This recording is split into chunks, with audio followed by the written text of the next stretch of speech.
welcome back everyone to the State Farm Analyst Desk. I am so happy to see you again because we're going to be talking about Suning versus Team Liquid and the NA squad. They are coming off a disappointing loss versus Machi yesterday. With them, the North American hopes have gone a little bit down the drain, but do not despair because my analysts know what they have to do. Simply rechannel some of that magic we saw in the play-ins. TL notably slower yesterday, but in the play-ins they had much success by a more aggressive style, and that's what we want to see. Yeah, I mean, if you look at their drafts in play-ins, I think that they had these three core combos looking at it. You had the Twitch Rakan, which I think got banned out straight away as soon as they busted it out. Then you had the Grave Shen, and then you had the Renekton TF, and you can see the second combo here of the Grave Shen. It didn't provide them with too much engage, but it provided them enough to start skirmishes, look for picks, and you can see Broxah, although it's not a huge engage, flashing forwards with the Shen ult is what gets you in the fights, and I think the proactivity from these three combos that they were running, I think is the key, and I think they've been denied it every single game so far. TF bans, Twitch bans, and yeah. Yeah, they haven't been as flexible or as creative in the drafts than we saw in the play-ins, but you are still seeing this great mechanical performance. I know that people will kind of focus in on Jensen specifically in his mission matchup, but he lost his flash getting ganked very early on in the matchup, then fell down about 50 CS. But Impact was still getting kills up on the top side. Tactical and CoreJJ managed to get a solo kill 2v2 bot side, and that was kind of the other big missing piece for TL when they came into Worlds was they seemed to have a good read on the meta. They brought out the Twitch the Rakan that Kato just popped off on, and also individually, they were playing at kind of like their peak performance. You're like, yes, TL came to play.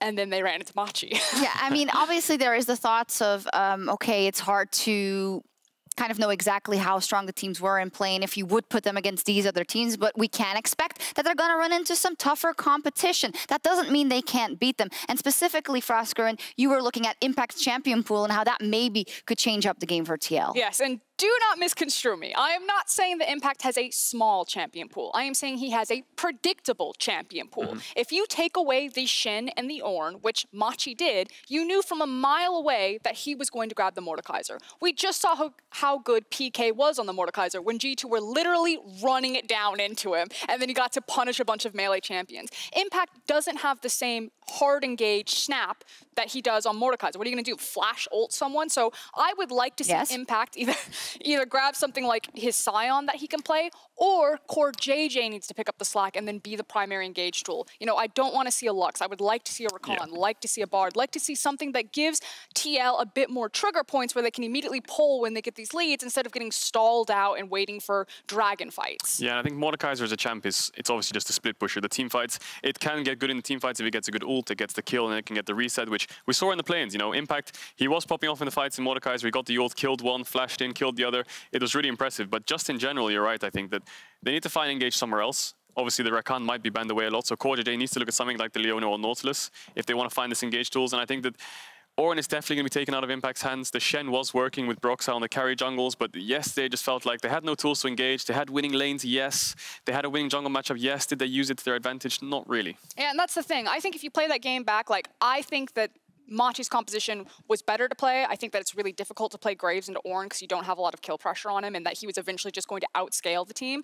But you could have executed better. You know, maybe you get that Herald instead of Machi taking it, and then you use it bot lane, and you get Tactical and CoreJJ unlocked, and you start rotating Caitlyn around, funneling all of these plates into her. So there were still execution errors, but this was not just, you know, Jensen had a bad game, he lost 50 CS, you know, Broxah's not doing anything. I think that this was TL Jat also needs to be in the discussion there for some of those drafts. Okay, the call out to the ex-colleague immediately. But you know, yeah, I know. I'm just joking around, but it is obviously a fair call out because these drafts have been so incredibly important. And I think most of what the fan sentiment and the general sentiment also I hear here is don't roll over and die, whatever you do, right? But you know, if you're not comfortable playing that style, that can be difficult. But they're going to have to. They're up versus Suning, and Suning, yes, they've also been inconsistent in the LPL, but we've seen yesterday that they are not afraid to bring the skirmish to the world stage. And SofM is not afraid to come into your jungle and every single lane, every single minute. Man, SofM is so cocky. You can see by his movement, he keeps pressing S. So he walks up to you, stands still, just stares at you. It's like, you want to start a fight? And on the Lee Sin especially as well yesterday, he was just queuing in, doing crazy trades when it's like a 5v5 contesting midwave. He just queues on someone, does some damage. He's like, wait, that guy's queuing in? That's completely, that's a horror. He shouldn't be able to do this, you know? Like, and then he just chunks him out, stands still, looks them in the face, and he's like, okay, when are we going to fight? So, reminder that the famous VCS coach Tinnakan, who brought the likes of Levi, was also a coach for SofM, kind of discovered this very young talent. And he has a Dota background. And in Dota, you can obviously deny creeps, which we don't really have in League of Legends, outside of the concept of counter jungling. And so the easiest way to understand SofM is that when he was being, you know, trained and molded into this powerhouse that he is now, he's obsessed. He's obsessed with pathing. He's obsessed with jungle experience. Tinnakan was the coach of the Nocturne level 6 gank that surprised Fnatic at Worlds last time, so being able to break the game to find these types of playstyles, and that's what you need to watch for when you're watching SofM's pathing. And on top of that, we have to think how are these team fights going to go with SofM, but also the rest of Suning against Team Liquid. How do you think both teams will fare when it comes to that, K-Droll? It depends, honestly. I think coming towards the draft, I think whoever has the better engage might get the better picks, better and stuff. But when you look at Suning here, they didn't have the best engage tools, but it felt like SofM found good fights. And yes, they did go against G2, who is the best team in Europe right now. They did manage to get an Ocean Soul. They were in control of the game. Just poor team fighting execution is kind of what led them to lose the game. So I think it's just general mispositioning from the carries of Suning, which wasn't going so well. I think that huanfeng needs to find better positioning. Angel needs to find better positioning, dodge these skill shots that are thrown at you, try and get good ults off, because I think most of the ults from the Syndra went into stopwatches. He got stunned up a lot when he had flash, and it was just not enough to close out the games. I just think that the engage is going to be one thing, but the carry positioning is going to be another thing. And that's the thing, you know, all of those names that you just talked about, Suning have this very terrifying persona that they're coming out of the LPL. So everyone's like, oh, scary LPL team, like they're massive. When we should actually be looking at them in the same lens that you would a Rogue. We're sending very young and experienced players in Ben, huanfeng, and Angel to learn from Worlds. Yeah, they're flanked by great veterans in SwordArt and SofM. SofM, of course, now making his debut on. But you see that inconsistency, some of that inexperience, especially when it comes to these longer team fights of Ben gets separated from his team, you know, Angel's going in. You can see the pop-off moments of how mechanically talented they are, but there's just not that same team cohesion that you expect from a very disciplined veteran squad like TL or G2. Exactly, that should be a boon for TL. So much experience on that lineup, and it's time for us to hand it back over to the casters as TL and Suning look to bounce back. It's a banger. Thank you so much, Sharks. What an exceptional setup for this match. Thank you to FLICKR and K-Droll for all of the information. And honestly, the love letter to SofM. And we need to see if he can continue to set it up, because he is a very, very talented player. We're moments away from the draft. Let's see what impact he's going to have. Let's also see if that Lux comes back. I don't want to see it. I do not want to see it. I want to see CoreJJ on a champion that's more proactive, can have a large impact. It's really funny because I didn't really talk with the analysts about this draft, but like instantly they're talking about the same things I was going to bring up here with like the Lux for CoreJJ and how we want him on a roaming champion that can influence the rest of the map, because CoreJJ is the primary playmaker for Team Liquid, and if even if he's on a lane dominant champion, he can win lane, but it will not transition into the same level of success for TL. Yeah, definitely the case. And of course, when you look at... Hey, pause for a second. Okay. I know Frost is the LPL expert, but is she drafting for Suning? Because I'm pretty sure she said ban these champions. Exactly. All of the top lane champions thus far. Of course, Ben is one of the players that Suning lean towards. SofM does spend a lot of time in his lane during the early stages throughout the course of the summer season. Ashe will be the third and final ban that comes in from Team Liquid's side, 2 top laners and the bot, and now we'll see what Suning decides to go for. All right, will they get rid of the Twitch or the Rakan here? Because if they don't, okay, the Twisted Fate, that was a pick that Jensen did like for himself, but Twitch plus Rakan was such a powerful duo for Tactical and CoreJJ, and everyone wants to see, like, Tactical had the same performance on the Twitch. CoreJJ's Rakan is... you don't want to play against that. That's not fun to deal with. So I wonder if Suning want to pick up one of those for themselves. I think to myself as well, if there's any league or regional players that'll have a lot of experience dealing with those particular champions, I do think the LPL would be able to have some answers. There have been some pretty good Twitches in the LPL just in the past. Few, you know, just a few coming to mind. But I do like the Twisted Fate ban. Jensen actually had an interview during the course of play-ins where he was almost surprised he was allowed to get Twisted Fates. Yeah. So Respect Ban coming in there, shutting down one of his picks in his first pick, Syndra, and SofM will lock in the Nidalee. So I'm going to put you on the spot, Ender, and I'm going to ask you to highlight the great things that SofM does during the early stages of the game on a champion like Nidalee. Honestly, SofM, I watch him play, and I think this guy is just so intelligent when it comes to his pathing. He's always trying to optimize, and specifically around counter jungling. Frost set it up great, how, you know, he's been, you know, sort of inspired by his coaching staff to play the counter jungle style, and I think he's going to be very active inside of Broxah's jungle, so Team Liquid getting strong lanes to support Broxah will be very important when you already see a Nidalee locked in this early. Okay, Syndra, tick. Happy with this one so far. Let's see what else comes in. Of course, what else do you want to run Twitch there? Rakan. Twitch Rakan. Are they bold enough? Yes, they are. There's one. Ding. Give us the next one. Give us CoreJJ. There's a 0% ding, chance ding. they don't lock in the Rakan I next to him. absolutely love having you right next to me, Ender. Now, what is the response here when we look at huanfeng, and SwordArt? What would you like to see right now? Wait a second. We haven't seen Twitch really challenge in lane. They're going to lock in the Draven. This is a statement. So I was wondering, why would you leave Twitch Rakan open? Because Machi were not willing to leave it up there. But SwordArt and huanfeng here with a Draven. You lock in Draven, you lock in hard CC support here against the Rakan, and you can really try to punish around this, especially like if you have a Nidalee too, you're almost assuming that you're going to win the 3 versus 3 around bot lane because you have counter pick on both ADC and support, which is huge. Absolutely. I'm double checking with the stats. When last huanfeng played that Draven, and now we're going to move into this ban phase and see what's going to be happening with all the tanks banned away from the top lane.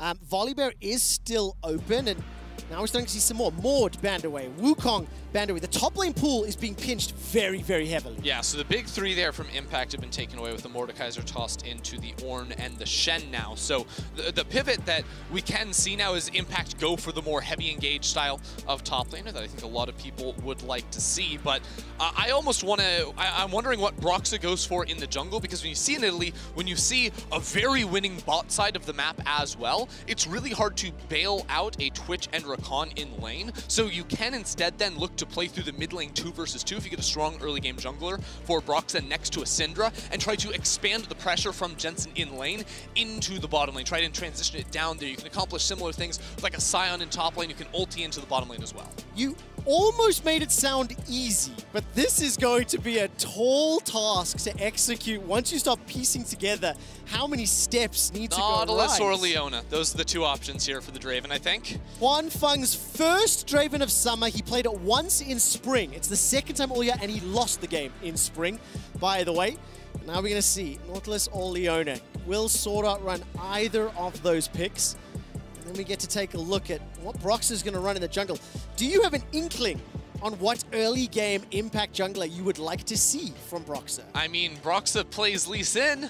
Is it the right call? Because Lee Sin is one of the most talked about junglers at the moment. I mean, you are playing Lee Sin against SofM, so he's going to know that matchup obviously here. I mean, I'm worried for Team Liquid because in play-ins they played an early game style. They played a much faster type of game, and they exploded with this bottom lane 2 versus 2. And I think if you're putting yourself into a losing matchup and then picking, you know, like let's throw out a Lilia in the jungle, a scaling pick, that is a losing battle up against Suning. You know they're going to be able to snowball through you, and they have a Galio in mid lane too, so you really have to shove Galio all the way in, try and unlock Syndra pre-level 6. So they are going to lock in the Lee Sin here, which I think is the best bet for Team Liquid, because if I'm TL, I'm sort of betting a lot on tactical and trying to get this Twitch into a point where he can be strong in team fights, because he will reach a point with the ultimate, you're outranging stuff like the Leona and the Draven. His team fight will be stronger than what Suning has. And of course, if anyone remembers Broxah's previous performances on the international stage, he has had some pop-off games on Lee Sin, but it was a different meta, it was a different patch, it was a different power strength, power struggle on the Rift in terms of that champion. The Volibear is going to be the last one now for Impact with all of the top lane bans. We'll now see what Bin decides to run into this one. It will be the Jax into the Volibear.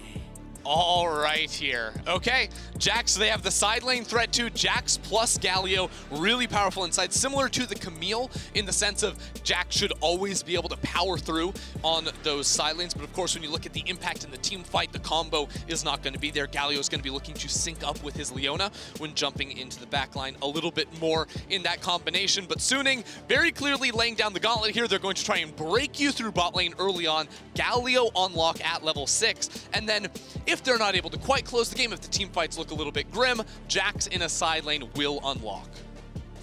It's going to be interesting to see how the early game plays out with all the strength and the power in the bottom lane for Suning. But then, of course, with the Lee Sin and maybe a little bit more pressure on Team Liquid to make those early plays happen and make sure Tactical is safe while doing so. And pressure on Broxah, because he did play his Lee Sin during play-ins, but didn't have the level of early game impact we would have liked to see. Later on in the team fights, he was great, landed some big kicks, don't get me wrong.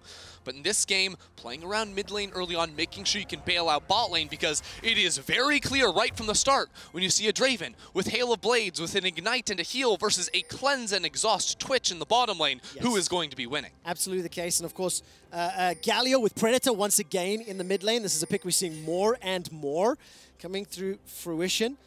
And more signals that parties on the side lanes. Let's see where SofM plays, what pathing he's going to do. Again, historically, he's trended more towards Bin's lane, but in this matchup, maybe you want to help out huanfeng. Yes, SofM already setting up for that level 1 invade. There's a ward that will spot them out. They have sweepers, so they should be able to spot that. Actually, it's placed just, nope, they are going to see that one, and now Lee Sin will have to head on out of here. Team Liquid actually sticking around, but I don't like this fight. They're not going to commit to it. Backing away. Blast Cone was taken there by Broxah. He's going to move up. Ward placed on the Brambleback. Trevor, get ready, because yes. SofM is going to live inside of Broxah's jungle. And if I'm talking about SofM and I sound super excited, it's because I am, because I don't think you can convince me that anyone has spent more time thinking about League of Legends than this man in the jungle. When you look at his builds, like the Knight's Vow, like he's always doing crazy things that at a glance look kind of crazy, but then it's like, okay, Lee Sin, what do you actually have to offer? Well, with Knight's Vow and Spirit Visage, you're unkillable. Your healing is going to be ridiculous. But also, in his early game pathing, he's an incredibly efficient jungler. He'll forget about dragons, he'll forget about heralds. It's about making sure he can come ahead and through counter jungling as well, get an advantage over his opponent. With this level of 1 invade, you might say, well, he's not getting a big lead because Broxah's taking all of his topside camps. Well, Broxah spent a lot of time running to that top side, but the big win is that now SofM is playing with the split map and make sure huanfeng and SwordArt are safe. You can see huanfeng and SwordArt pushing very deep. If Hello. the toss happens, yeah, Ben's going to flash forward for impact. Counter flash to stay alive. Don't want to keep fighting into the minion wave. Yeah, but this trade is really bad for Ben because there's Lee Sin on his top side. He knows SofM is bot, and both these players are level 1. Broxah looks for the gank. Here comes Broxah. He's going to help out Impact. He's going to drop some lightning. Ben's going to continue to run. While that's happening, there's an engage in the bottom lane. Zenith Blade will find its target, but Tactical and CoreJJ losing all these minions without losing Summoner, but they're losing XP. You forget the Summoners, it doesn't matter. Like, it's 19-6 in the minions, but worse than that, Tactical is not getting the experience from those minions. It's not just the gold differential. This next wave will be denied as well, and this is where you start thinking, is Ben, you know, making a bad trade by using his flash top lane, or is he just baiting Broxah to spend more and more time around that side of the map, because it is absolutely doomed for Tactical. This is 21 CS to 6. The mini wave is continuing to be denied to Tactical, finally making it back into the lane. We'll pop out of the ambush in just a second. Yeah, but it's the fake pressure kings from Suning because SofM left a while ago. You know, this pop forward isn't going to matter. The trade back with the Hail of Blades, a little bit too good here. But SofM, he can pretend he's in the fog because he knows there is no vision for TL. And in under 4 minutes, Suning have finished off 2 turret plates. That is disgusting. Oh, Zenith Blade will catch out CoreJJ. He's going to be forced to use the exhaust and dash away. SwordArt again. So much pressure. This Leona pick is pushing Team Liquid to the brink. And SwordArt knows exactly what he can get out of this champion too, because he didn't use his Ignite right there. He's holding on to that one, making sure that he will only want to use that to finish off a kill. Now the question for SofM is, because now that the Raptors and Krugs have respawned, Lee Sin's still stranded on the top side of the map, SofM could look to continue the invade and take away some of those camps, but I do believe he counter-jungled at least the Raptor camp, so that wasn't actually a respawn, if I remember that correctly.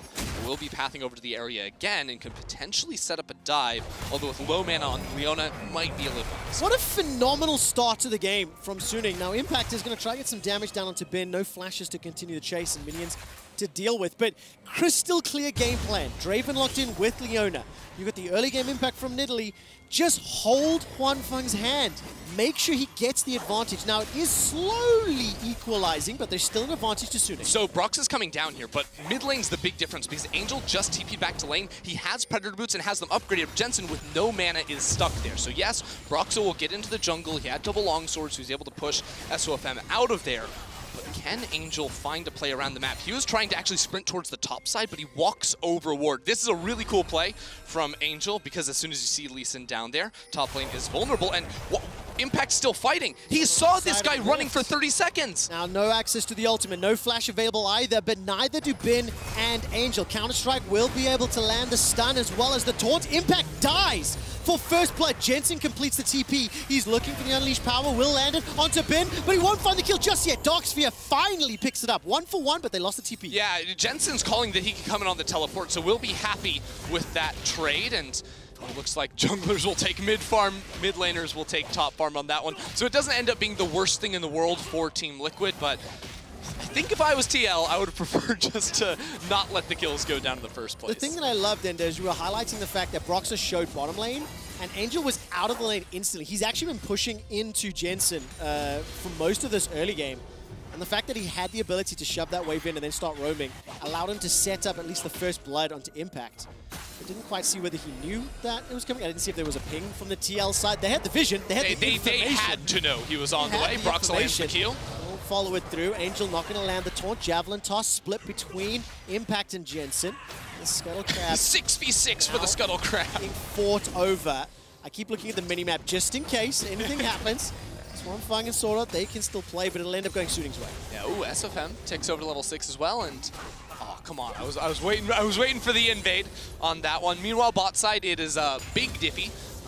20 CS already. Good news is there's no ultimate on Angel. He used that one in the top lane to try and keep Bin alive, so they won't be able to come in on that, but SofM maintains his presence inside the Team Liquid jungle. Angel has pressure, just like you were saying, Trevor, as this red buff respawns, so they can either go for the red buff, or I'd rather see them deny more waves in the bot lane, deny the plates as well, and just like, this is again, SofM doesn't have to gank bot lane to make Tactical lose out. He is farming the camp, but because there's no vision in the TL jungle, well, Tactical is completely screwed. Yo, I need to call FLICKR out. She said there was no mechanic to deny farm.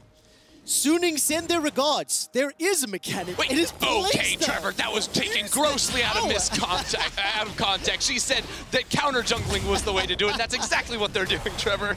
It's just phenomenal, and it is beautiful to see in action. It is equating to a 20 CS difference, Vamp Scepter to BF Sword. Now, I do want to give some credit here to Team Liquid. They are paying as much respect as they need to. They are in a difficult situation.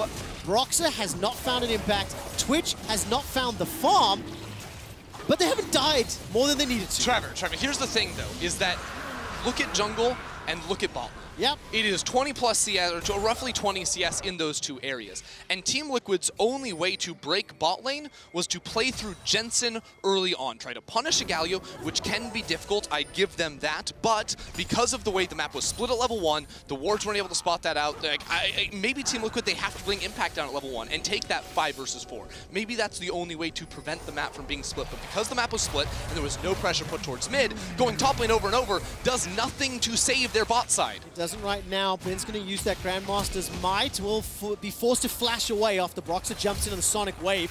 Looking at the minimap, SofM's making his way up here as well, and Ben, no ultimate, but he can still land the Counter-Strike if he wants to. And this is why I was saying, like, Jensen, you know, calling the teleport trade for the 1-for-1 kill on top side wasn't super beneficial to Team Liquid because they don't have that to force anything around bottom lane. And he's now trying to set up the wave so he can hold in front of his tower, but I think holding the wave in front of your tower is losing because Angel has ultimate. He's just going to pop on bot lane right here. Seems to be the case. SwordArt's got access to the Solar Flare. There's a dive being set up. Again, look at the number of minions that are being denied. Tactical, forced to cleanse, forced to flash. CoreJJ doing the same. He's running away. Winds of War may just be enough to do the tick, to do the kill, to do the damage. CoreJJ's down.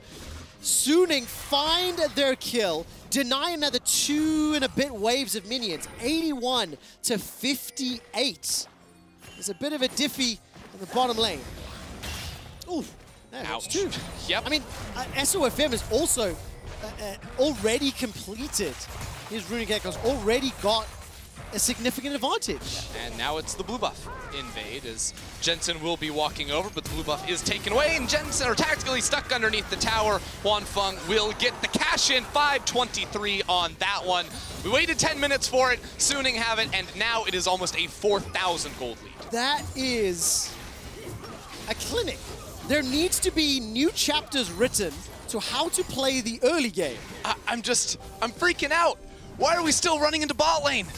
You have to take the Herald swap in this situation. You can't continue to walk into the 2 versus 2, and honestly, I think Suning would be well off to now reset, put their dual lane towards the top side as well with the Herald going down, but if SofM isn't going to be contested, you don't even have to do that. Let SwordArt start walking up there, and then they can continue to play. But because we're only 11 minutes in, I think the right play is to now get Draven out of the bot lane because there's turret plates at play. They can look for 10 plus plates here with the Rift Herald. There's an infinity edge in the game already. 10.5 minutes, 1 kill, 90 CS, 1 assist. Huanfeng is, I mean, he's just built to take over this entire game. And the strategy was crystal clear. It was predicted by multiple analysts on this very show. It was predicted before draft, it was predicted in draft, it was predicted at level 1. And the thing that I love is that it was executed on exceptionally well. And it's beautiful League of Legends to watch. Now let's put ourselves in Team Liquid's shoes. This is an unenviable position. Draven with IE at 11 minutes versus a Cutlass. But if they were to find a way back in, is it just Broxah or Jensen finding that magical pick? I mean, I don't think at this point one pick is going to do it, Trevor. That's the unfortunate reality we're in. The only thing, and I spoke about this in draft, was that eventually Tactical outscales a lot of the champions on Suning's side. You know, in terms of range, he'll beat the Draven. Leona won't be able to reliably reach him.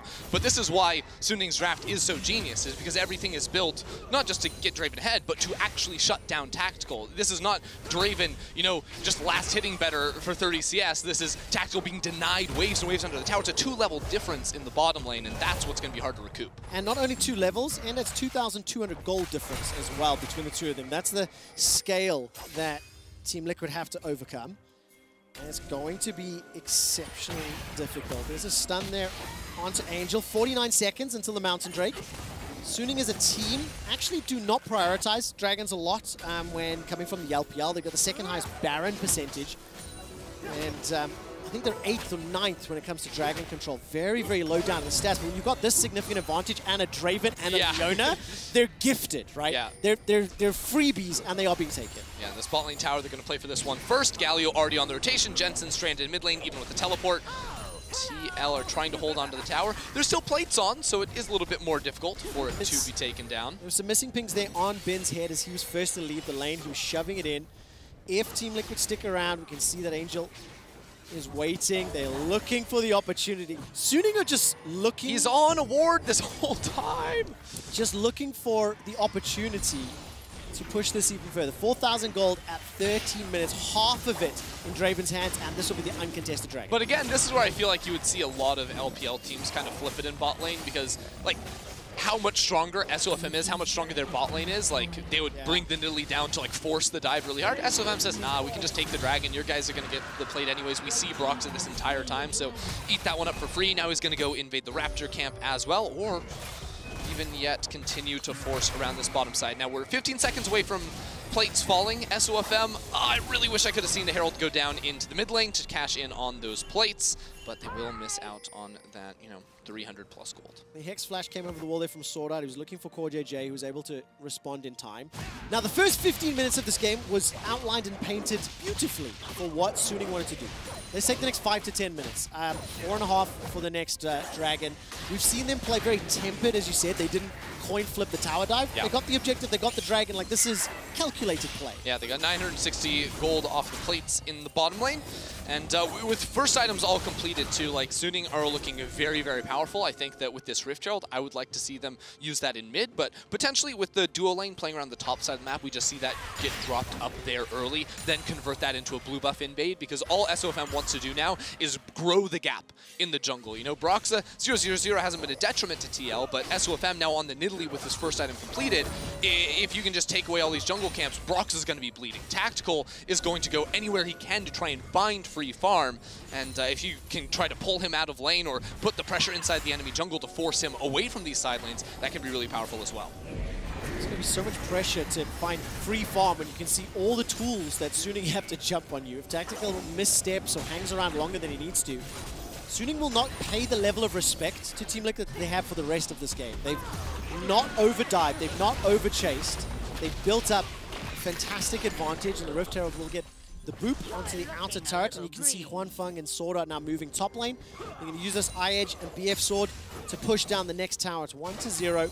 And then this is the huge pressure point. Anywhere Draven is, Team Liquid really don't want to be. You can't fight into it. No, you can't. But they do keep throwing Tactical and CoreJJ into the 2 versus 2. I guess like that's their best form of wave clear to throw into a side lane. But Bin is now losing, you know, or Bin is now crushing in the 1 versus 1. That's a opposite. It's opposite day. It's the opposite day. I mean, Blade of the Ruined King completed against Thrift Shopping, right? It just feels really bad because every matchup is now winning for Suning. It's still opposite day, Trevor. So, you know, you'll get pressure and SofM will be able to walk in, but with this dual lane playing around topside, it is a little bit more challenging for SofM to try and steal away camps from Broxah when he's playing away from that duo lane, because it's a little bit harder to bring SwordArt around on the play, but it has slowed down just a tad for Suning, and I think that we're going to be looking in the next few minutes for them to break down these outers and then really push the tempo. Historically speaking, when teams generate this significant of a lead this early into a game, the risk associated with extending it further dramatically increases. Yeah, but usually... Sorry, it's just going to pop out of this one. Oh! Cancelled it. Going to be forced to flash. Good job, CoreJJ. That's kind of sweet. Those small wins, we take those. What I was going to say is usually this gold lead comes with all 3 outer turrets being down, and that's where it's harder to actually break the next line of towers, and you only play for jungle camps. But because of, you know, it being a Draven, getting that cash in on the bot side, as well as the, you know, the early denial around the bottom lane, like, there's a 5,000 gold lead, and there's only been 1 tower taken. Yes. That is kind of scary, and that's why I'm waiting. Like, I felt like Suning slowed it down a bit when they could have taken mid lane tower with the Herald or really forced around the top side. I mean, if you just take a look at the CS differences between SofM and Broxah, you then start calculating some of the gold differences from Fun plus nearly 50 at the moment. Second Herald here will be able to be secured. There's 0 content. I mean, Team Liquid can't fight. even if they wanted to, they simply cannot. Those spinning axes from Draven are going to do a lot of work. He's picked up a significant amount of CS since he secured that kill a little while ago. So I'm anticipating a very big cash in from those stacks. And as you mentioned, Ender, slower pace of game. Ocean Drake up next. We're playing for Ocean Soul. And Baron will be up 2.5 minutes. And with the amount of damage they've got, the ability to swap between. Team Liquid are really moving up here. They want to fight. No flash SwordArt. Very bold. SofM as the Javelin toss, holding on to it very patiently. Solar Flare comes down to Tactical. SwordArt's going very, very low. Sidestep away as huanfeng is being exhausted and continues to use the adrenaline to step back. 4 members of Team Liquid arrive, and they're not able to scoop Angel is now here. How hard does Suning want to go? Because SwordArt was taken exceptionally low. The last second heal to save him. Tactical was almost able to kill him with the expunge. So, I mean, Team Liquid finally forcing around, moving Broxah and Jensen into that duo lane. That was sort of the play we were waiting for a very, very long time. It comes through and almost nets them a kill. Oh, man, so much damage from Jax. Just stepping all the way forward. Does get chomped on. Stopped in his tracks, but if he gets another good combo, could continue the chase. Does look for it. No Counter-Strike just yet. Dings 13. And when you think about this matchup, like, all of Volibear's power, like, his abilities enhance his auto attacks, right? So when Jax has Counter-Strike up, it's really hard for him to do anything other than toss up a knee and walk away until that ability does go down. Now Suning going to find their 3rd Ocean Dragon of the game. Not much that Team Liquid can do in this situation, but I do appreciate the fact that they put Tactical in the top lane, because it's been really hard for him to find a free lane to farm, and now that Suning are grouped up around that objective, he can get the waves for free. But at what cost? Dragon secured, mid, outer secured. Bin is leaving the bottom lane. potentially for a dive. Rift Herald used as well. So, okay, yes, Tactical has got some farm, but look at the bigger picture as how much further the Team Liquid are falling. Suning are still winning, don't get me wrong, but there's no other option for TL because Tactical didn't have ult. It's just now coming back up. CoreJJ lost it because they put everything onto SwordArt. They were always going to lose down here, so even the small wins, like that is just the only possible close to winning play TL have there. 6,000 gold the difference, 3 towers to 1 and a dragon. That is the net positive here for Suning. Hourglass was just picked up there by Angel as he's backed away and spends a whole chunk of change. Can't quite see. Stormraze is picked up now as well for huanfeng. So 20 minutes in, like this is just beastly from Suning. They've got 4 towers secured. I'm kind of scared to know how much gold Draven has. I'll ask our observer. I'll see if we can find. I'm kind of scared. Production, can you let us know the gold difference between huanfeng and Tactical? We'll see exactly what that will look like. I'm going to guess 4 grand. 3.5, 4 That's grand. a lot. That's I think about 3.5. 3.5 sounds about right. Maybe it's more. Oh, thank you. Oh, the vision score. Thank you. Yeah, we'll take that one. SofM topping the charts. 20 minutes of SofM Game 2. Do you still love him?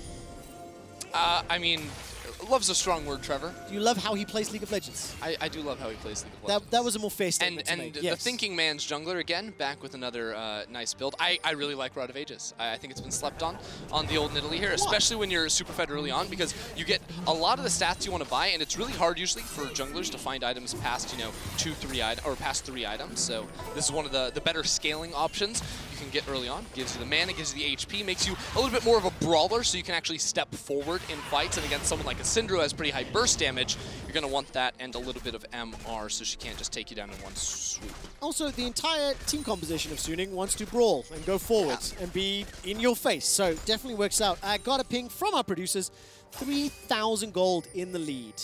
huanfeng over Tactical. That's the Draven over the Twitch, and you can see it. A couple of long swords, Blade of the Rune King. Those 2 fully completed items. Trinity Force is almost coming in here for Bin as well. He's already been beating up on Impact. Yeah, we do need to check in on level difference because that's always going to be big. 1 in top lane for Suning, 2 in jungle, 2 in bot lane. But Jensen has done a good job for himself matching levels with Bin, which can be a little bit difficult. There you have. He has 300 adoration. That's 625 gold as they find a pick on Core. He's going to be able to get away for now with that battle dance. huanfeng gets stunned up. I think Jensen is somebody we've not had much chance to talk about. We wanted to see him teaming up with Broxah or vice versa, and he has quietly been farming up an advantage. He has found a couple of stunts here and there, but the problem he's going to find is, can he burst? Can he get through the front line? The Galio, the Nidalee. You can only pick 1 target.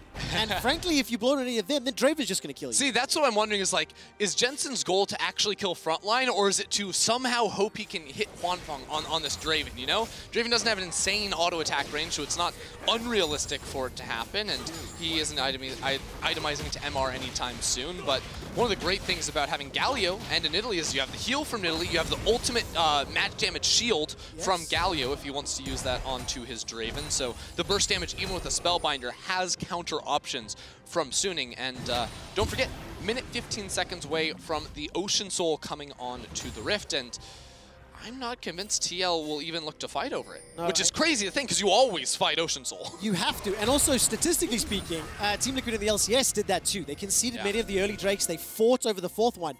They were not down 9,000 gold most of the time throughout the course of the summer season when that was happening. But you cannot give up Ocean Soul with Nidalee, Draven, Galio, with the team. Oh, they're just going to do Baron, sure. Forget the Ocean Soul. That's what Team Liquid would expect you to do in 40 seconds. Suning are just going for the Baron. And the attack speed Nidalee gives the Draven as well. Like, they can get through this pretty fast. Now, CoreJJ is nearby. He's got Flash, Exhaust, Quickness available to him. Suning start to back out. Impact will be a little late to the fight as the rest of Suning already grouped up. They're going to peel away. So Threaten, no teleports used, no abilities used. And Suning just testing the waters with Team Liquid, seeing how they react and how they respond. And they don't manage to find any advantage. Okay, so TL, I think they are going to try it. Tactical just got a rune on Hurricane. I still think they are very much at the disadvantage here, but this would be the opportunity if Broxah could come away with a steal here. I think that's better than a team fight for TL. Posture in, be able to find the vision, but at the end of the day, try not to commit to the 5 versus 5. If you can get the 50-50, that's ideal. Such a scary place to be. Can Jensen find huanfeng? It's not going to be easy. SwordArt stepping forward. Solar Flare's available to him. Angel's body blocking. huanfeng is going to continue to hammer away with those spinning axes. Dragon will reset. Now CoreJJ stepping up, trying to get some vision in the pit. TL do have a ward inside the pit, which is going to be very valuable, and they're pressuring forward. It's down to 3,000 HP. Broxah wants to get into the pit for a steal. It's low. He's going to go for the steal, not going to be able to pick it up. Sunic get the Ocean Soul. The Whirling Death flies across Team Liquid. huanfeng steps forward, can't find the kill just yet because SofM, that takes down CoreJJ. Finally, Impact goes down. That Draven's hands, and despite a stun from Jensen, SofM is going to try to thread the needle on that Javelin toss, pick up the chickens instead. As Jensen and Tactical escape with their lives, it was Suning all day long. Yeah, SofM clutch on the smite right there, and then they turn for the fight. Team Liquid had stepped forward inside of the river, and Suning had the snap engaged. Jensen sticking around, because the only way you hold on this game is maybe a scatter the weak over the wall, but Ben is on the hunt. Ben's going to be able to chase him down. If they spot him, not sure if they're fully aware. Can he do it? Hold your breath! Can he do it? Oh! Jensen! What? How? When? That what a boss! Is ridiculous! There's nothing else you have in this. The Baron goes over to Suning. Like, this game already feels completely over. The Baron is just the final nail in the coffin. Jensen with the burst damage coming over the wall and playing in the fog of war. How? Suning did not know it was coming. How? I didn't know it was coming because the observers toggled the vision off. I didn't see how much HP Baron had until the animation popped up. Now the question is, how good does this Baron power play have to be for TL to pull it back? The game is still Sunig's, don't get me wrong, right? I understand that. Yeah, because again, like, there's no team fight for Team Liquid here in the Axe replay. Suning can just turn it around with the damage again. The only hope was the steal, I feel like, for TL. So as soon as that did not work out for Broxah... You said it sarcastically and it happened! Yeah! It was both times. All he can do is the steal, but Syndra unironically has insane burst damage. We've seen it happen so many times where you just unload all 3 spells at the same time over the wall and get the burst damage to knock that one down. And this is going to slow down the game dramatically. Baron would have ended the game for Suning, and now we're playing likely for the Elder Dragon, which is insane to steal. Even better than stealing an Ocean Dragon, because the enemy team gets a soul, you get an Ocean, which is completely useless for Team Liquid at this point.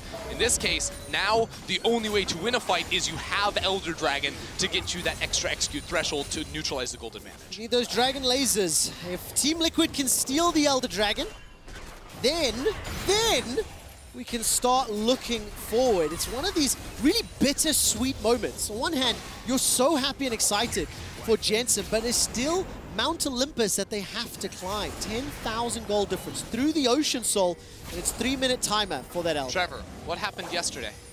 Suning had an Ocean Soul against G2. They lost the game. They did. There's a replay, by the way, of this.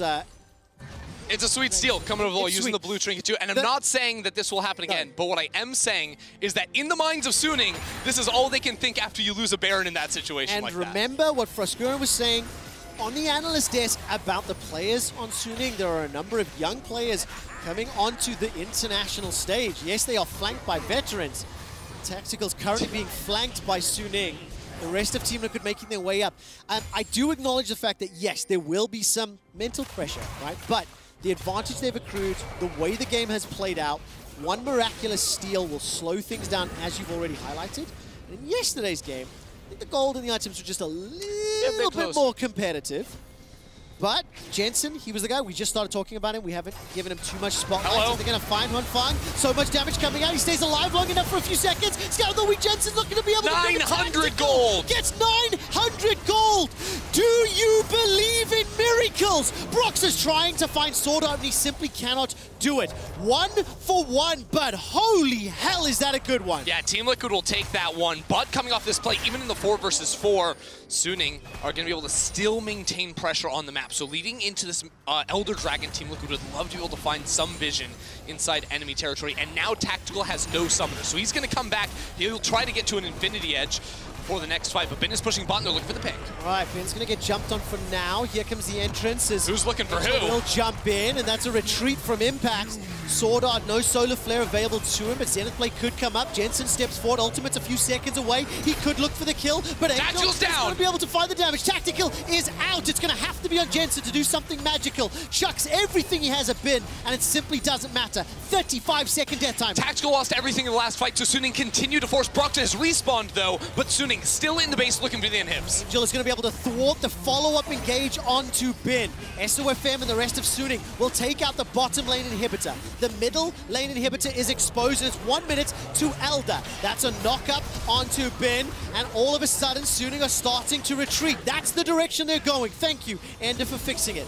The middle lane inhibitor will go down, and Suning open the base after losing the hyper-fed huanfeng. Tactical gets the kill, but Suning get the base. They once again reaffirm and reestablish how dominant their lead is. Yeah, and we'll check out this pick one more time, because it is really nice jumping onto huanfeng right here. He gets charmed up. All the gold goes to Tactical, but in order to stay alive, both the flash and cleanse Yuzu was punished in the bot lane, and this does not mean an infinity edge for the Elder Dragon fight. That is absolutely crucial, because huanfeng already on 3+ items with those, you know, the completions of the Last Whisper and the QSS here, and Tactical, no summoners, makes him a prime target for the dive of SwordArt and Angel. Yeah, and Ben's also just picked himself up at GA for this next potential fight, 11,000 gold difference. Jensen managed to steal a Baron, stall the game out just ever so slightly. Some damage on SwordArt, but look at that heal from SofM. Yeah, it's so crucial though. TL have been able to re-enter their jungle, but Ben is pushing that bot wave. That's going to create the pressure, and Team Liquid don't have vision inside the pit. Do you believe in miracles? Because that is what Team Liquid need right now. They cannot get through their jungle. They cannot get into the pit. Can't do it. They cannot get close for a steal. CoreJJ is going to dance his way out as Jensen will find at least a stun onto SwordArt. But Suning with the Elder buff, Ocean Soul, super minions have all the tools they need. Frankly, they've had all the tools they need to win the game for a while. But this is what they need to close it out. I mean, they could go for the Baron if they wanted, but I think they're going to try to end the game with a team fight inside of the base right now. They have double supers pouring into the base. They're going to use this, and Team Liquid have one final chance to hold on to their Nexus. No summoners on Tactical. Jensen has the flash available. Some damage landing onto Bin. Counter-Strike will dissuade further follow-up. huanfeng steps forward, starts autoing the tower. That's a stun onto Tactical. He gets caught by Whirling Death, but isn't sentenced to it. Not going to find a Sonic Wave. Broxah's not going to find the impact. Impact's not going to find the kill. He's blown up as CoreJJ underneath the tower. A dash forward onto Tactical as Angel is on a rampage. Bin gets another, and Impact runs for his life. You cannot stop Draven from Suning, and they take down Team Liquid. Suning in that game, just from start to finish, the preparation, knowing exactly the counter they wanted into the Twitch, and Rakan dominating through the bot lane did not give Tactical or CoreJJ a chance. They split the map from level 1 and made this Draven an unkillable machine. Beautiful. It was fantastic. It was a beautiful game from Suning. It was a beautiful steal from Jensen. It didn't ultimately impact the game. But if you didn't know Suning, if you didn't know SofM, watch this game, go back and listen to the analyst desk, listen to Ender in game, listen to everyone in the LPL screaming his name because he is phenomenal. I mean, even the shout out there, Broxah building the Knight's Vow against SofM at the end there, seeing him start to make waves on the international stage. And for Team Liquid, there is I mean, Jessica, it's just a bit of a worrying trend, I'll say it, here with some of the preparation. We saw all these top lane picks that Frost pointed out on the analyst desk getting banned away from them, and then the one thing that's left open, they walked straight into with the Twitch and the Rakan, and all of a sudden, there's this entire early game strategy completely built at shutting them down. And of course, huanfeng, he didn't play any Draven all summer. He played one game in spring, roll the dice, and, you know, huanfeng came out on top. Head to the hub on Spotify for all League of Legends action. All in one place. Hear the sounds of League. Check out the League of Legends playlist podcasts, including teasers for untold stories. The new exclusive podcast coming this October. When we return, Shox, Kedril, and Frost take a closer look at the results of Game 2. Don't you miss it. You're a good singer, dude. Thanks.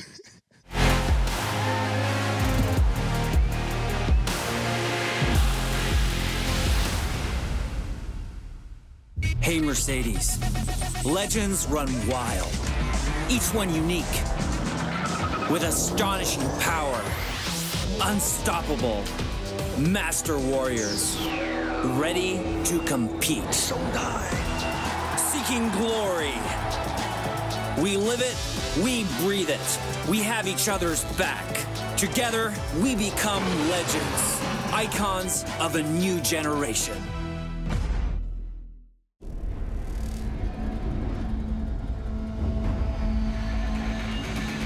No one is promised tomorrow. Playtime's over. They're mine now. Fear the assassin with no master.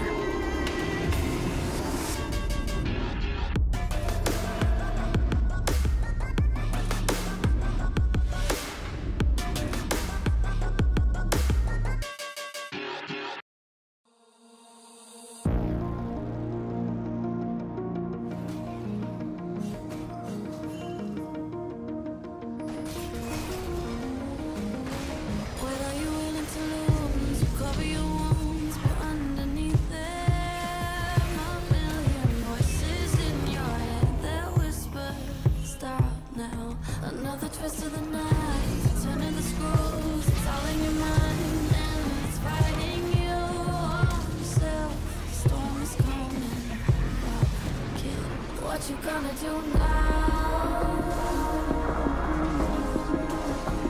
It's your reflection looking back to pull you down. So are you gonna die today or make it out alive? You gotta conquer the monster in your head and then you'll fly, fly, Phoenix fly. It's time for a new empire. Go bury your teammates, then tear down the ceiling. Phoenix fly. And now you're playing with matches. Come out of the ashes underneath you. A million voices in the crowd. They're screaming, stop now. Well, let them swallow the pride. You're turning the tide to true believers. Got them in the palm of your hand. You're playing God now. What you gonna do now? It's your reflection looking back to pull you down. So are you gonna die today or make it out alive? You gotta conquer the monster in your head and then you'll fly, fly, Phoenix fly. It's time for a new empire. Go bury your teammates, then tear down the ceiling. Phoenix fly.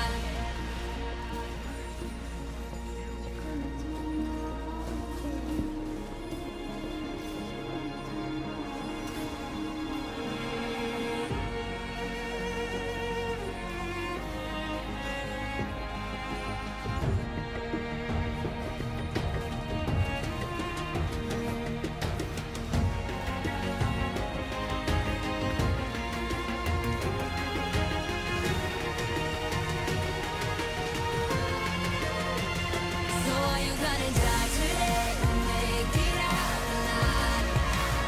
You gotta conquer the monster in your head and then you'll fly, fly, Phoenix fly.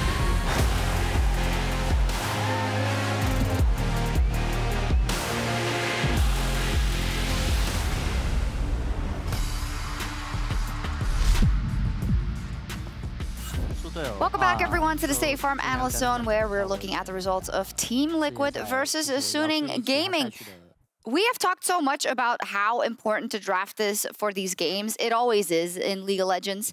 But the draft difference in this one was so insane that Cadril didn't get a word out when he was seeing it appear on the screen. Oh, and I think we're going to spend most of our time looking at that draft and just the immaculate planning coming out of Suning. This draft was poked to the champ, I'm sure of it. Like, if you look at it, we talked about the combos they had. The Grave Shen, that's taken out in the first brand. The TF Renekton, that's taken out in the first phases. And then you think, oh, Twitch Rakan is the one. So when they see the 2-3 coming out, they know that if they knew they would pick Twitch Rakan. It's a given. So that they instantly lock in the Draven. And then they had the supports to go 4-5, whether it's Leona, Nautilus, Thresh, anything with the Draven to make it so they're winning.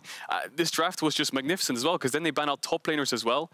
And then they take away the Mordecai, so they know Impact has no champs left for blind picks, so he has to default something like the Volibear. Then they have the Jax prepared. I'm sure if they pick something like Sion as well, the Jax was coming out, and there was so many ways that they drafted so well around this that, like, just honor the coach. And there's two factors here. There's Suning absolutely downloading TL and how predictable they were. That is Suning doing well. There's also TL absolutely running it in draft. As soon as you see the Nidalee come out and then you pivot and you still lock in the Rakan Twitch, like, you're probably going to lose the bot side of your map. You then cannot afford to not ban out the Jax counter to Volibear if that's kind of the last pick that you have, and to grab the Volibear and then lose to the Jax matchup anyway. Because you can't play through bot side, and it got blasted harder than TL probably have experienced before in their LCS careers. You then have to be able to play through either mid or top side, and that's where it got continued to run down because you can't kill the Galio, and they weren't punishing the Jax. Yeah, and the whole game plan coming into it, not only is the draft so well prepared, like, it's a complete draft kingdom. You might not stay it by the comps, but just by the players and the teams itself. It's a draft kingdom, and then the game plan itself as well. Pick Draven, Leona, go for the early game invade, split the map bot side, bot lane can't lane, it's horror central down there. They're down 20 CS in 5 minutes. They're losing 2 plates in the first 3 minutes as well. Well, let's look at it at kind of the replay, the very impressive replay. I mean, it looks like nothing, but it is oh so important. They end up proxying the wave bot lane by putting the pressure down bot, so pushing Tactical off that turret because he's not allowed to farm. He's not allowed to play the game. It's an absolute tragedy. I mean, SwordArt can do whatever he wants. They have like some sort of mid push. They have TPs if there's going to be any scrap. They know Broxah is top side because he showed on the top red buff. And SofM, even he could just sit here. He could run away. I mean, his bot lane can be fake pressure geniuses, fake that he's here a little bit, try to trade in. You lose 2 plates on the first 3 waves. I've never seen that before in my life. You lose 2 plates. You lose all of the wave. You were ambushing back towards the creep wave just to get anything. And meanwhile, while all of this is happening, again, like, you were probably going to lose bot side. They definitely didn't expect that they would get blasted this hard, but you needed to have something happen elsewhere on the map. And that was kind of the big win for Suning, is that they just choked TL out. Like, Broxah was able to be non-existent. SofM had a massive CS lead on him, a level lead. They had all of the dragons, and they smashed through bot lane. SofM was also our Oppo player of the game. I mean, we could give it to the coaching staff if we could, but we've done that before in Europe and people got really mad. So SofM, really, well, I mean, you were building him up even before this, and yesterday he had an incredible game. He had an interview in which he said, all I want is that people know who I am. We know TL who you certainly are. knows who you are now. We know. I mean, man, this draft was just crazy, crazy good. I mean, this is what peak drafting looks like, and it comes from Suning. I mean, the draft was good, the execution was good, they played fights well, and even though they only had 3 kills in like 25 minutes, they still had an 8,000 gold lead, and that's just purely based off their game plan and the execution. I just want to button it up. We don't have a lot of time left. Let's take stock of everything kind of for TL and Suning. To button it up for Suning, maybe you can add to that, FLICKR. And we've now seen different looks, really good in team fights, but amazing in preparation and drafts as well. And this is shaping up to be a multi-threat for this group. I mean, don't get me wrong, Suning is a good team, but there is still a massive gap between them, TES, and JDG. Losing to Suning in the way that you did, you cannot make these mistakes. That is a big yikes for North America. Not having preparation to know that huanfeng does play the Draven, that's one of his signature picks. Yeah, he didn't show it, so maybe if you just went to Games of Legend and scrolled through, you wouldn't know it. But you had to know that that was going to be there. This was just a huge miss from TL, and I'm tired of pulling punches. That was not acceptable. Okay, I wanted to button it up for TL, but I think you've done it with that, unless you want to add something. I mean, the only thing I would say is I think the TL kind of showed their hand in planes. They showed all their drafts, their combos, and I think that Suning just did so well. They downloaded it all, they went through it all, and they just read them so like a book, basically. Well, not holding any punches, but it was dramatic for TL and just glorious in the draft from Suning. And for more on Suning's win, Laura is ready with SwordArt. Thank you very much, Shox. Laura here with SwordArt. After Suning's first victory here at Worlds, thank you very much for joining me. I guess you got to face TL after doing some research about them because they were playing in the play-in a week before. So is there anything you learned about the team that got you ready today for facing them? 那首先恭喜你们获得本场比赛的胜利。那 Team Liquid 他们也是从入围赛就开始打起了。那你们有没有对他们做一些什么特别的研究呢？入围赛的话，我感觉 TL 应该是在入围赛里面算最强的一支队伍吧。然后，特别去研究了他们玩老鼠落，还有他们可能卡牌体系也玩得挺好的这样子，所以今天可能我们也比较顺利的赢下来。So actually, I think for Team Liquid, they're kind of the strongest team in the playing stage. And in terms of the drafts, I learned about their Rakan and Twitch bot duels, and also I learned they played a lot around the Twisted Fate, this kind of synergy, this kind of draft. So after all those researchers, I think we kind of win these games quite smoothly. I agree on that completely. The draft was on point. I feel like you intentionally left Rakan and Twitch open to bait them. Can you talk me through the strategy in the early game and what you needed to execute to cancel Team Liquid's bot lane just like you did? 那你刚才也提到了，就是老鼠和洛的这样下路组合。那你们是在做 BP 的阶段，是特意的有把这两个英雄来放出来的吗？然后怎么样是在对线期，就是在前期就有比较压倒性的优势呢？因为我们的 AD 算是非常擅长玩德莱文这个英雄了，所以其实我们打老鼠的话压力就没有那么大，因为德莱文可以在对线的时候就很好的打爆老鼠这样子。Because of AD player huanfeng, he's a very good Draven player and he's quite confident with this champion. That's why we just chose the Draven for him. And then I think this champion is quite a counter pick for the Twitch. So I think we are quite dominant in the laning phase. Yeah, they were not allowed to play here. Last question I have for you. You are the most experienced player within the Swooning lineup. Is there anything you did to help the players to be ready here for the tournament? 那其实像舍舍，你也是整个苏宁阵容里比较经验老道的选手。那在你们整个的一个磨合的过程之中，你有没有怎么样去帮助队友的一些部分呢？帮助队友的话，就尽量跟他们讲一下我以前打世界赛一些要注意其他赛区的那些选手是怎么打的这样子。然后感觉第一把蛮可惜的吧，如果第一把我可以在后期的时候指挥的好一点的话，我们应该也能赢下来的这样子。所以希望下次打 G2 是可以赢下来这样子。So in terms of the sharing, I'm kind of share some experience of facing against the players from other regions. And also in terms of the first game against G2, I feel it's a bit pity because if I can do a better shot call in the late phase, we may got the victory. So for the next time we face G2 esports, we will get the victory. Yeah, very valuable advice, I can imagine. And SwordArt, thank you very much for the interview. Wendy, thank you as well for the translation. And we're going to take a break now and we'll come back in a few minutes for PSG versus Damwon. Stay tuned.